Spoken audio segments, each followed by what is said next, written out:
Terima kasih ya untuk tahun 2022 yang sudah boleh kita lalui bersama. Hari ini, di tahun yang baru 2023, izinkan Elaine berdoa untuk seluruh penonton dari channel Asuransi Elaine Zevanya. Yang pertama, Elaine berdoa semoga setiap Anda selalu sehat, selalu memiliki stamina dan kebugaran yang baik, sehingga bisa menjalani hari-hari di depan di tahun yang baru dengan kekuatan, dengan imunitas, dengan kesegaran yang prima. Yang kedua, Elaine mau berdoa untuk seluruh keluarga dari teman-teman, penonton setia channel ini, agar semuanya selalu rukun, mesra, dan tentu saja semuanya selalu disatukan di dalam sebuah keluarga yang harmonis. Dan Elaine juga berdoa yang ketiga untuk pekerjaan dari teman-teman semua. Semoga semuanya selalu lancar jaya di dalam pekerjaan, di dalam usaha atau bisnis, penghasilan terus bertambah, omset terus meningkat, dan semua yang dikerjakan, yang dihasilkan menjadi berhasil dan beruntung. Elaine juga berdoa untuk seluruh cita-cita dan impian sepanjang tahun 2022 yang belum terwujud.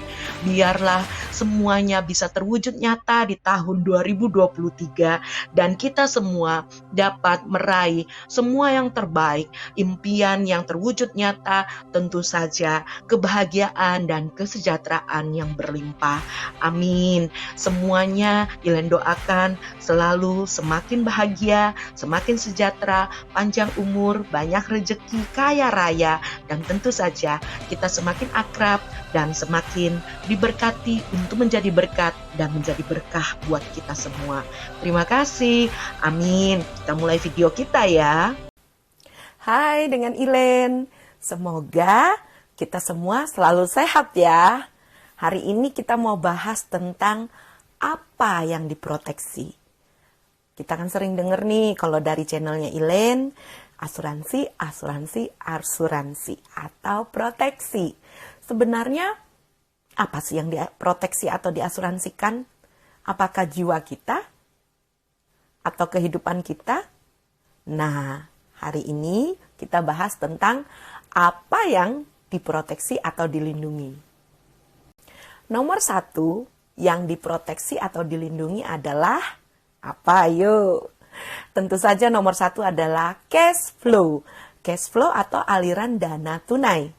Nah, kita perlu berjaga-jaga. Makanya setiap orang yang sudah memiliki penghasilan ataupun udah dewasa, disarankan banget untuk punya dana darurat. Berapa besarnya dana darurat? Ya, kalau masih single, kita dibiasakan untuk punya 6-9 bulan dana darurat dari income kita. Jadi rajin-rajinlah menabung, kita sisihkan supaya kalau terjadi apa-apa, biaya darurat yang perlu pengeluaran tiba-tiba, kita udah ready, kita udah punya dana daruratnya. Dana darurat itu seperti apa misalnya? Ya seperti kalau tiba-tiba handphonemu jatuh ke dalam got, lalu tidak berfungsi, atau laptop untukmu bekerja tiba-tiba hang, nggak bisa lagi dihidupkan. Nah itu semua kan butuh biaya tambahan ekstra, dan itu butuh segera ditangani karena ada orang yang nggak bisa bekerja kalau nggak mengandalkan handphone ataupun laptopnya. Atau ada juga yang harus berobat tiba-tiba, misalnya tangan tiba-tiba teriris pisau misalnya, dan lumayan dalam, atau kena paku. Nah itu semua kan butuh biaya berobat. Kalau nggak punya asuransi kesehatan, berarti Anda butuh dana darurat untuk melindungi pengobatannya. Untuk biaya kesehatan tadi, kalau misalnya terjadi tiba-tiba, apakah tidak mengganggu cash flow Anda? Karena itu perlu diproteksi untuk shocking medical bills tersebut, atau biaya berobat atau biaya medical yang tiba-tiba terjadi. Karena itu pasti mengganggu cash flow kita yang rencananya buat ini, buat itu, jadi terganggu dan yang pastinya mengganggu ketenangan pikiran. Ya, karena itu kita harus proteksi cash flow kita. Untuk biaya pengobatan, kalau kita bisa memilih sakitnya yang ringan saja mah aman aja sih gitu ya. Tapi kalau ternyata kita butuh dana yang besar, maka pasti cash flow kita akan terganggu.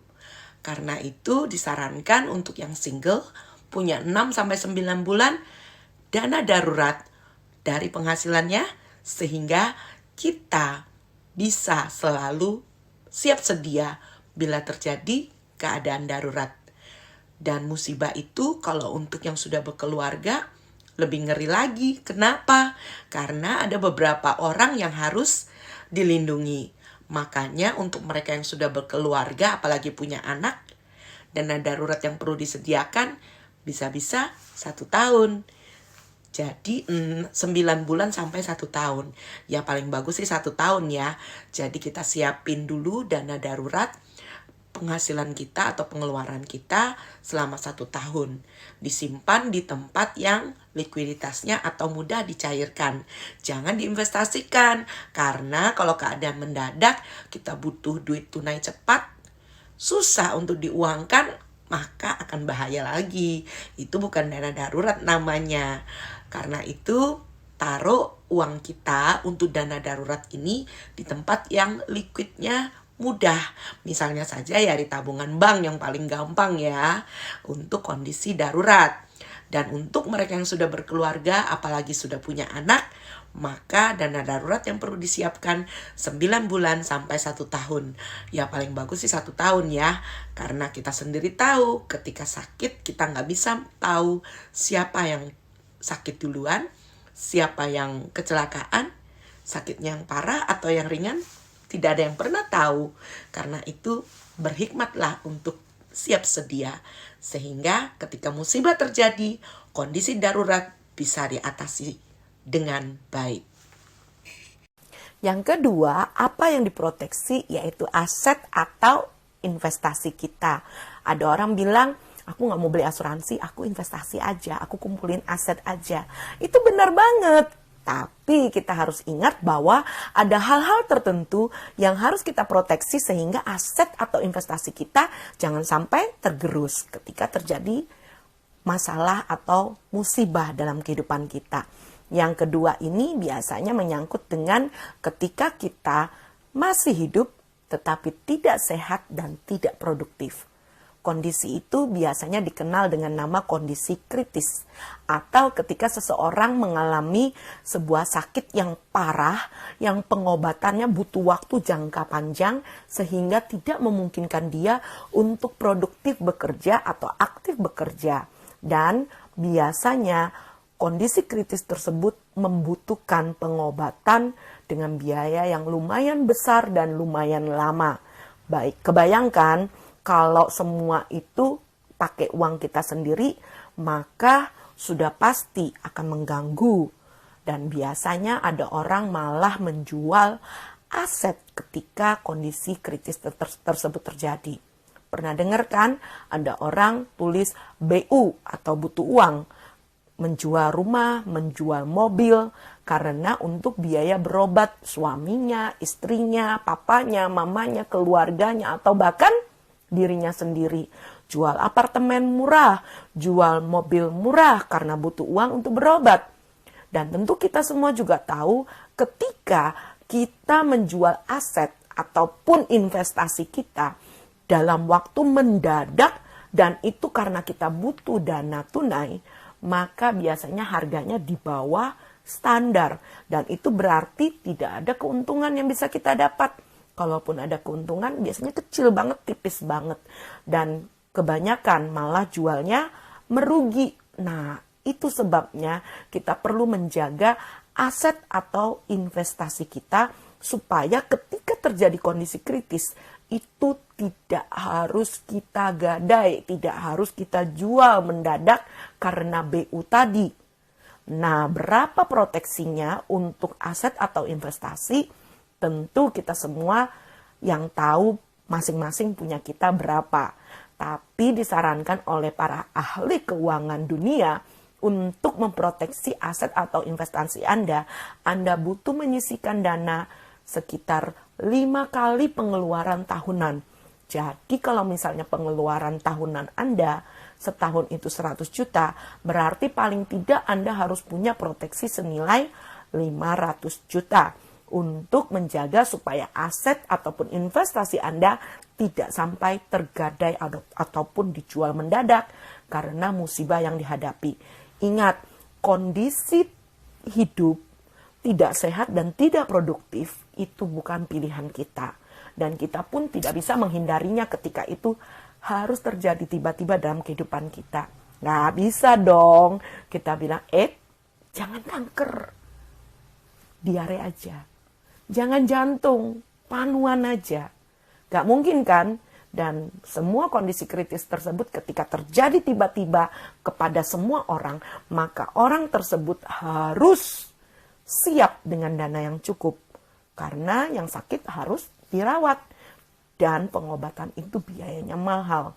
Karena menyangkut juga yang namanya ketepatan waktu, ketepatan tenaga ahli, ketepatan obat, dan semua itu harus dalam waktu secepat mungkin. Karena biasanya kita nggak mau sakit lama-lama. Kita tidak akan pernah mau ketika hidup kita harus tidak sehat dan tidak produktif dalam jangka waktu panjang. Karena itu lindungi aset atau investasi Anda dengan memiliki paling tidak 5 kali pengeluaran tahunan Anda. Supaya tidak habis aset atau investasi yang sudah Anda kumpulkan bertahun-tahun. Dan yang ketiga atau yang terakhir, tahukah Anda apa yang harus diproteksi atau diasuransikan atau dilindungi dari seseorang? Yaitu tepat sekali penghasilan atau income dari orang tersebut. Ingat loh ya, kita hidup bukan untuk diri kita sendiri. Apalagi kalau Anda masih punya anak-anak yang masih kecil. Atau mungkin orang tua di kampung yang hidupnya masih tergantung kepada penghasilan Anda. Ketika kita tidak mampu lagi bekerja, bukan bicara tentang ketika kita masih hidup. Juga bisa terjadi ketika kita duluan dipanggil yang di atas, artinya tidak hidup dan tidak punya penghasilan. Pertanyaannya adalah apakah masih ada orang yang hidupnya, ekonominya tergantung kepada kita sebagai pemberi nafkah. Kalau masih ada, maka kita harus proteksi income kita. Kenapa? Karena income adalah aset terpenting dalam kehidupan kita. Ketika kita tidak ada, bagaimana nasib dari anak kita yang masih kecil yang hidupnya tergantung pada kita, atau pasangan kita yang tidak bekerja yang hidupnya tergantung pada kita, atau orang tua kita yang hidupnya juga tergantung sama kita. Ya nggak mungkin kan, kasihan kan mereka kalau level kehidupan mereka harus turun drastis mendadak hanya karena kita sebagai pemberi nafkah sudah tidak ada lagi di dunia ini. Tidak hidup, tidak berpenghasilan. Karena itu kita harus menjaga aset terpenting dalam kehidupan kita, yaitu yang namanya income, penghasilan kita. Ini perlunya besarnya berapa? Nah, untuk proteksi income biasanya dibutuhkan sekitar 10 kali dari penghasilan tahunan Anda. Kalau penghasilan Anda 100 juta per tahun, berarti Anda butuh 1 miliar paling tidak untuk proteksi income Anda, untuk proteksi penghasilan Anda, supaya mereka yang hidupnya tergantung secara ekonomi kepada Anda sebagai pemberi nafkah, masih bisa berada di level kehidupan yang sama ketika Anda masih ada di samping mereka, sekalipun Anda sudah tidak hidup lagi dan tidak lagi berpenghasilan. Ingat, ketika mereka masih tergantung pada Anda, maka aset terpenting dalam kehidupan Anda dan kehidupan mereka adalah income Anda. Karena itu, miliki income protection yang memadai. Paling tidak minimal 10 kali penghasilan tahunan Anda. Supaya uang tersebut bisa menjadi dana abadi yang didepositokan mungkin atau diinvestasikan dengan risiko rendah.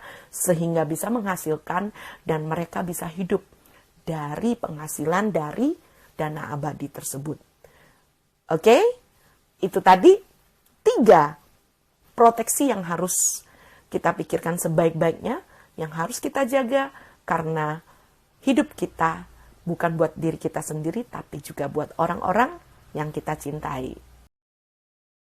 Bayangkan berapa lama Anda harus menabung supaya memiliki dana darurat untuk melindungi cash flow.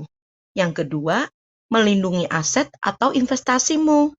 Dan yang ketiga, melindungi income atau penghasilanmu. Bila penghasilanmu 10 juta rupiah per bulan atau setara 120 juta per tahun, untuk melindungi cash flow misalnya, Anda harus punya tabungan sebesar minim 60 juta atau 6 bulan bila single, atau 120 juta bila sudah berkeluarga. Apakah mudah menabung sejumlah itu segera? Bila penghasilanmu 10 juta rupiah per bulan atau setara 120 juta per tahun, untuk melindungi aset atau investasimu misalnya, maka Anda harus punya tabungan sebesar minimal 600 juta atau setara dengan 5 kali pengeluaran tahunanmu atau 5 kali penghasilan tahunanmu. Tetapi bila aset atau investasimu jauh lebih besar, hitung sendiri deh berapa yang harus Anda sisihkan untuk melindungi aset atau investasimu supaya tidak dijual dengan waktu terburu-buru hanya karena BU atau butuh uang. Bila penghasilanmu 10 juta rupiah per bulan atau setara dengan 120 juta per tahun, untuk melindungi income atau penghasilanmu misalnya, maka Anda harus punya tabungan sebesar minimal 1.200.000.000 rupiah atau setara dengan 10 kali penghasilan tahunan Anda, yaitu 120 juta per tahun kali 10 tahun sama dengan 1,2 miliar rupiah. Pertanyaannya adalah, apakah Anda sudah memilikinya? Bila Anda belum memilikinya, maka sebuah polis asuransi akan bisa menjadi pilihan yang sangat menolong bila sebuah keadaan darurat terjadi. Dan Anda perlu tahu bahwa polis asuransi tidak melulu soal kematian ataupun kesehatan, tetapi bisa dibicarakan, didiskusikan pada saat kapan Anda membutuhkan dana tersebut, Anda bisa mengambilnya dan menggunakannya sesuka Anda. Loh, kok bisa? Itulah yang kita namakan the magic of insurance. Karena saat resiko atau musibah terjadi, uang pertanggungan dari asuransi akan segera cair menjadi uang tunai yang ditransfer ke rekening Anda atau rekening ahli waris Anda. Sejumlah uang yang belum pernah Anda hasilkan atau miliki, tetapi dapat tercipta langsung hanya karena premi yang sudah Anda bayar. Itulah the magic of insurance. The magic of insurance itu mencakup yang pertama adalah bebas biaya. Tidak ada biaya tambahan untuk warisan yang Anda terima. Bebas pajak karena bukan objek pajak. Dan yang ketiga, bebas sengketa. Tidak ada satupun yang bisa mengklaim bahwa itu hak dia. The magic of insurance yang kedua adalah 3P. Yang pertama, proses cepat. Yang kedua, pasti yang dituju. 3, pasti liquid. Wow, keren banget kan? Jadi ingat, the magic of insurance adalah 3B dan 3P. Berbicara tentang kesejahteraan yang diciptakan oleh sebuah polis asuransi. Jadi, sudah tahu ya, apa yang paling penting diasuransikan atau diproteksi? Anda yang paling utama. Konsultasikan dengan perencana keuangan berpengalaman berapa proteksi yang sesuai untuk Anda, sehingga goals keuanganmu bisa tercapai meskipun terjadi resiko kehidupan. Yang perlu dilindungi adalah nomor 1, cash flow Anda jangan sampai terganggu hanya karena kondisi darurat atau musibah yang terjadi tiba-tiba. Yang kedua, aset atau investasi yang telah Anda kumpulkan bertahun-tahun jangan sampai tergerus hanya karena kondisi tidak sehat dan tidak produktif. Dan yang terakhir, jangan sampai income atau penghasilan Anda yang stop hanya karena tidak hidup dan tidak produktif. Keluarga Anda harus menjadi korban karena tidak lagi memiliki sumber income dari si pemberi nafkah, yaitu Anda yang paling utama. Berikut yang bisa Elaine sampaikan. Ayo calling Elaine ataupun bicara dengan Elaine apa yang menjadi kebutuhan Anda, dan mari kita diskusikan berapa yang Anda butuhkan dan bagaimana caranya supaya semuanya dapat tercipta dengan biaya murah pastinya. 3P dan 3B harus tercipta untuk kesejahteraanmu dan keluargamu.